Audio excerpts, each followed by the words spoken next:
হাত ছাড়ো আমার। আমি তোমাকে কতবার বলেছি যে তুমি আমাকে টাচ করবে না? তুমি বোঝো না যে তুমি আমাকে টাচ করলে আমার বিরক্ত লাগে?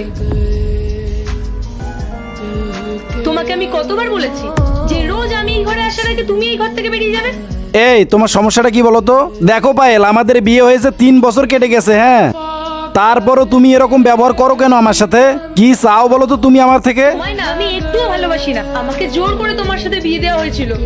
তাহলে আমাকে সেই সমস্ত কথা তো তুমি আগে বলতে পারতে পায়েল। আমি ডিভোর্স চাই। আমি তোমার সাথে আর এই বাড়িতে একটা মুহূর্ত থাকতে চাই না। তুমি ডিভোর্স চাও পায়েল? আচ্ছা বেশ, আর কোনো কথা হবে না, আমি নিজেই তোমাকে ডিভোর্স দিয়ে দিব। ব্যাস, তাহলে তো এখানেই কথা শেষ। আচ্ছা, এখন যখন সব খোলাখুলি হয়ে যাচ্ছে, তাহলে আর তোমার কাছে লুকোচুরি করে কোনো লাভ নেই। আমার একটা বয়ফ্রেন্ড আছে, আর এমনিতেও তোমার সাথে তো আমার কোনো ফিউচার আর তোমার প্রতি আমার কোনো টানই নেই। আর তুমিও আমার সাথে থাকতে চাও না, তাই এটাই ভালো হবে যে আমি এক্ষুনি তোমাকে আর তোমার এই বাড়ি ছেড়ে আমার বয়ফ্রেন্ডের কাছে চলে যাই।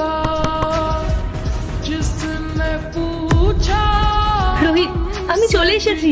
আমার ওই বরকে ছেড়ে আমি সারা জীবনের জন্য তোমার কাছে চলে এসেছি। তুমি এখানে কেন এসেছো? রোহিত, আমি তো তোমাকে আগেই বলেছিলাম যে জোর করে আমাকে বিয়ে দেওয়া হয়েছে ঠিকই, কিন্তু আমি তোমাকেই ভালোবাসি। চলো ভেতরে চলো। এক সেকেন্ড, তোমাকে এখানে কে আসতে বললো? আমি কি তোমাকে বলেছিলাম যে তোমার স্বামীর সংসার ছেড়ে এখানে চলে আসো? মানে রোহিত, কি বলছো তুমি এইসব? আমার বাড়ির লোকজন যখন আমাকে জোর করে বিয়ে দিচ্ছিল, তখন আমি বলিনি যে আমি তোমাকে ভালোবাসি, তোমাকে ছাড়া আমি আর অন্য কাউকে বিয়ে করব না? আল্লাহর নামটি দেখে যে এড়িয়ে যাবে তার মনের ইচ্ছা কখনোই পূরণ হবে না। তাই আল্লাহর এই নামটির জন্য একটি লাইক এবং সাবস্ক্রাইব করে যাও। আরে ইয়ার, তুমি একটুখানি প্র্যাকটিক্যাল ভেবে দেখো বিষয়টা। মানুষ সিচুয়েশন সামলানোর জন্য অনেক কিছু বলে, তুমি সেইগুলোকে সত্যি বলে ধরে নিবে নাকি?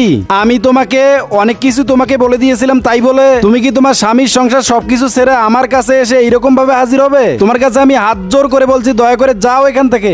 রোহিত, তুমি আমার সাথে এমন করতে পারো না। রোহিত, রোহিত। সূর্য, সূর্য। এ কি পায়েল, তুমি এখানে কি করছো? তুমি তো তোমার বয়ফ্রেন্ডের কাছে গেছিলে। ও আমার সাথে বিশ্বাসঘাতকতা করেছে সূর্য। আমি জানি পায়েল যে তুমি চাইছো যে এখন 3 বছরের ঘটনাটা সম্পূর্ণ ভুলে গিয়ে আবার একসাথে প্রথম থেকে শুরু করি, কিন্তু সেটা তো হতে পারে না পায়েল। আর তাছাড়াও আমাদের মধ্যে তো ডিভোর্সের কথাবার্তা পাকাপাকি ভাবে হয়েই গেছে। না সূর্য, আমি তোমায় ডিভোর্স দিতে চাই না। আমি তোমার সাথে থাকতে চাই। দেখো পায়েল, তুমি নিজেও খুব ভালো করে জানো যে তুমি কেন আজকে আমার কাছে ছুটে এসেছো। এরপরে কি হলো দেখতে কমেন্টে পার্ট 2 লিখে